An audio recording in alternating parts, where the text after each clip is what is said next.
DELF, B2. Production écrite. Please turn the subtitle on to French or English for better understanding. Les charges qui pèsent sur les étudiants n'ont cessé d'augmenter les années passées, privant certains d'entre eux de la possibilité de faire des études de leur choix. Vous êtes porte-parole d'une association d'étudiants qui défend le droit à la formation pour tous. Vous écrivez au ministre de l'Éducation pour alerter sur la situation. Vous donnez 2 ou 3 faits précis sur le contexte et vous lui rappelez pourquoi il est important pour un pays d'avoir une jeunesse bien formée. Vous proposez également 1 ou 2 mesures pour améliorer cette situation. 250 mots minimum.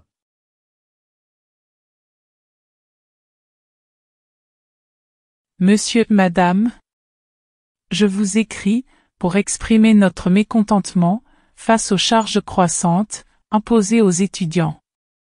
Cela peut priver certains étudiants de la possibilité de poursuivre les études de leur choix.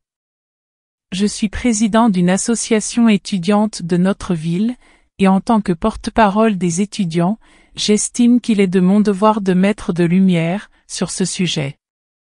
Je vous demande donc de me donner un peu de temps pour expliquer la situation actuelle.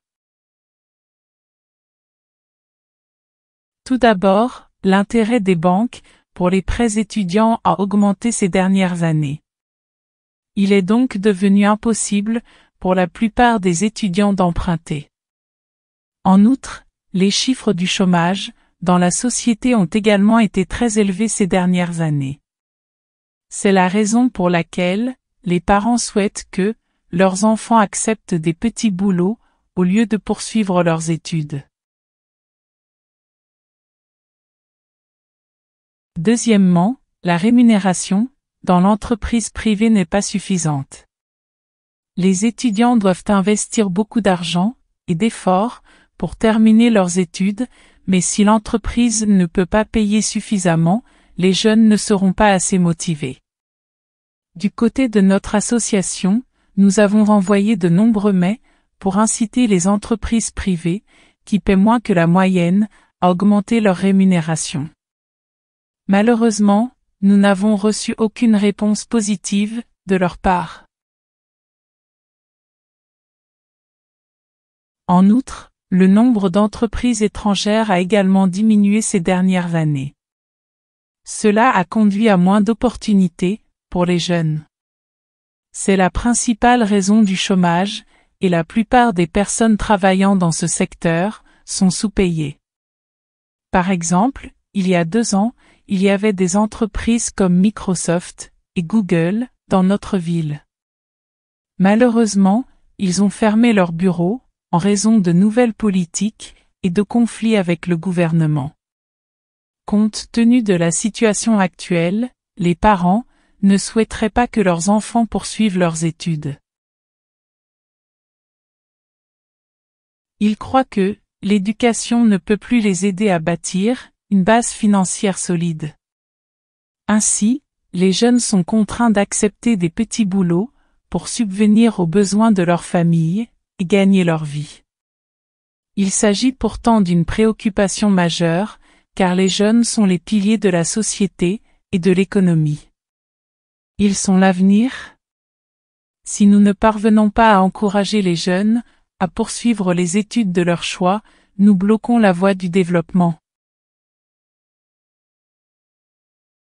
Le droit à la formation, pour tous est fondamental, et il est nécessaire de résoudre tout problème en accordant la plus grande importance à l'éducation des jeunes. Malgré les inquiétudes des jeunes, nous croyons toujours qu'il est possible d'améliorer la situation actuelle, avec votre aide et votre soutien. Si vous me le permettez, nous aimerions vous proposer quelques suggestions. Premièrement, grâce au soutien financier du gouvernement, les étudiants défavorisés devraient pouvoir poursuivre les études de leur choix. Ce faisant, nous pouvons créer une société forte, avec un avenir radieux. De même, il est indispensable de réguler les banques privées, et de fixer leurs intérêts, notamment en matière de pré-études.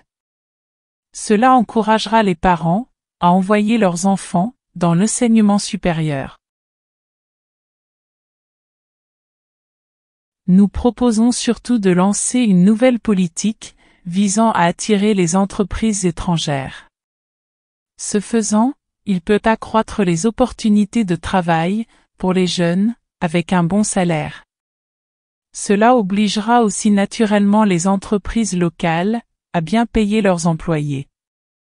Cela encouragera à son tour les jeunes qui souhaitent un avenir meilleur et un niveau de vie plus élevé. Comme vous le savez, le fardeau des jeunes est devenu une préoccupation majeure dans notre société et nous vous écrivons parce que nous vous considérons comme notre dernière lueur d'espoir. En tant que représentant de public et occupant la position la plus élevée, nous vous demandons de traiter ce sujet avec la plus haute priorité. Comme nous le disons toujours, les jeunes d'aujourd'hui sont l'avenir de demain. Dans l'attente de votre réponse, veuillez agréer Madame Monsieur. Mes sincères salutations. Non.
Thanks for watching.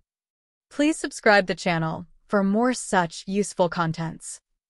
If you like this video, please drop a like and share your valuable comments.